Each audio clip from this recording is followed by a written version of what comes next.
आप देख रहे हैं नवोदय टाइम्स पंजाब केसरी टीवी। 1984 सिख कत्लेआम के मामले में अभी तक इंसाफ नहीं मिल पाया है। सज्जन कुमार आखिर जेल में है, लेकिन जगदीश टाइटर को लेकर आजकल कोर्ट के अंदर गवाही चल रही है। हमारे साथ जो मेन गवाह हैं हरपाल कौर, वो हमारे साथ मौजूद हैं। हरपाल जी, 41 साल हो गए हैं, अभी तक इंसाफ नहीं मिल पाया है। मैं ये जानना चाहूँगा कि उस समय का मंजर क्या था? उस माहौल मतलब उस समय का किस तरीके का माहौल था? और जिस तरीके का माहौल था उसमें आपके साथ क्या घटना घटी थी? हमारे साथ तो यही घटना घटी है कि हमारी दुकान वगैरह वो जला दी गई है, और जलाई नहीं मतलब लूटी गई है, और फिर गुरुद्वारे को आग लगा दी है। और दुकान के हमारा नौकर था वो, और बादल जी से वो जो गुरुद्वारे में छुपे हुए थे, दुकान किसी के घर में छुपे हुए थे, उनको भीड़ नहीं आए, ऊपर चढ़े हैं तो उनको निकाल के काट काट के फेंक दिया, काट काट के मार दिया दोनों को। वो मंजर याद आता है तो आज कैसा लगता है? अरे रोंगटे खड़े हो जाते हैं अंदर से, इतनी वो होते हैं दुख दर्द, मतलब इतना होता है भाई क्या वो टाइम था हमारे सरदारों के लिए। सरदारों का क्या कसूर था ये बताओ? मरती तो सारी दुनिया है, तो वो जो वो मर गया तो उसको वो नहीं हो सकता ना कुछ। आपको पहले समझ में आया कि ये हो क्या रहा है, ये सिखों को मार रहे हैं? नहीं, हमारे घर ना वो शाम को मतलब 31 तारीख है, शाम को सुबह हमारे को पता लगा इंदिरा गांधी की डेथ हो गई है, और शाम को 4 बजे वो आया है, एक पुलिस वाला आया है, क्योंकि इनकी जान पहचान बहुत थी। वो एक बंदे को लेके आया तो फट्टड़ हुआ पता सरदार, मेरे को कहता है कि भाभी जी आप इसको रख लो, तो सरदार हैं तो ऐसे दंगाबाजी हो रही है। तो मैंने बोला भाई मेरा बच्चा छोटा सा, मैं नहीं रख सकती, मैं उसको हल्दी का दूध पिलाया है, मलहम पट्टी की है। मैं उस पुलिस वाले को बोला है कि इसको अपने घर ले जाओ, मतलब ले जाओ, इनके घर छोड़ दो जहाँ भी रहते हैं। फिर वो चला गया, उसको लेके चले गया।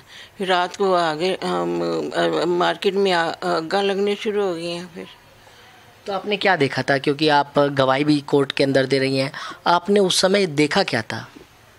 मैंने यही देखा था, मतलब मैं अपनी दुकान देखने गई थी, हमारी दुकान लूटी गई। फिर मैं अपने पटरी पे खड़ी थी गुरुद्वारे के पास, उसके सामने हमारी दुकान थी, तो वहाँ खड़ी थी तो सामान लेके जा रहे थे लोग उठा के। तो फिर उसके बाद गोल चक्कर है, उसके बाद घूम के गाड़ी आई है मास्टर, 3-4 बंदे निकले हैं वहाँ से। ये जगदीश टाइटर निकला तो उसने इशारा किया गुरुद्वारे की तरफ, लोगों को कह रहा था कि इनको कुछ भी नहीं रहना चाहिए, इन सरदारों का, गुरुद्वारे को जलाओ, सरदारों को मारो, कुटो, जो मर्जी करो, और इन्होंने हमारी माँ को मारा है, ये कह के फिर वो चला गया। तो जगदीश टाइटर को आप पहले भी जानते थे? हाँ जी जानती थी, हमारी दुकान पे आता था, क्योंकि ये कांग्रेस से मेरे हस्बैंड तो बहुत मतलब है था, तो आता था। तो इसके बाद मतलब 84 के बाद मेरे को तो पता नहीं, मैं सोचा हमारी शायद कोई हेल्प करेगा, हेल्प क्या करनी, वो तो और ही कुछ नुकसान करा के चला गया। तो उसके बाद आप चुप बैठ गए या फिर मतलब? मैं देखा जब उन्होंने मतलब ऐसे बोला है, तो भीड़ को बोला है, तो मैं तो अपना घबरा गई, मैं तो अपना फिर अपने घर उधर चली गई जहाँ छुपे हुए थे। फिर मैं उधर चली गई, फिर वहाँ जाके बैठ गई। गवाही देने में इतनी देर क्यों लगाई आपने? देर मैंने इसलिए लगाई क्योंकि मेरे बेटे को धमकियाँ आ रही थी। मेरा बेटा जवान हो गया था, तो वो उसको कह रहे थे कि इसको मतलब ले जाएंगे, गवाही नहीं देनी है, तो इसलिए मैंने डर के पीछे मैंने नहीं दिया।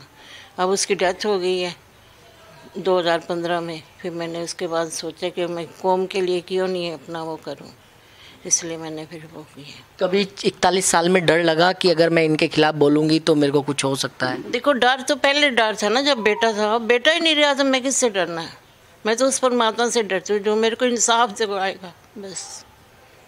तो गवाही हो रही है कोर्ट के अंदर, डर लग रहा है? बिल्कुल नहीं, बिल्कुल नहीं, बिल्कुल नहीं डर लगा। तो जगदीश टाइटर भी कोर्ट के अंदर मौजूद? हाँ जी, कल भी मौजूद थे, आज भी बैठा हुआ था। तो कोई डर नहीं है? ना, बिल्कुल नहीं। लेकिन लगता नहीं कि 41 साल इतना लंबा इंतजार इंसाफ के लिए? इंसाफ इसलिए हुआ है ना, धमकी आ रही थी बेटे के लिए धमकी आ रही थी, इसलिए मैंने बोला नहीं है। जब उसकी डेथ होगी तो फिर मैंने नेचुरली फिर करना था, इसलिए।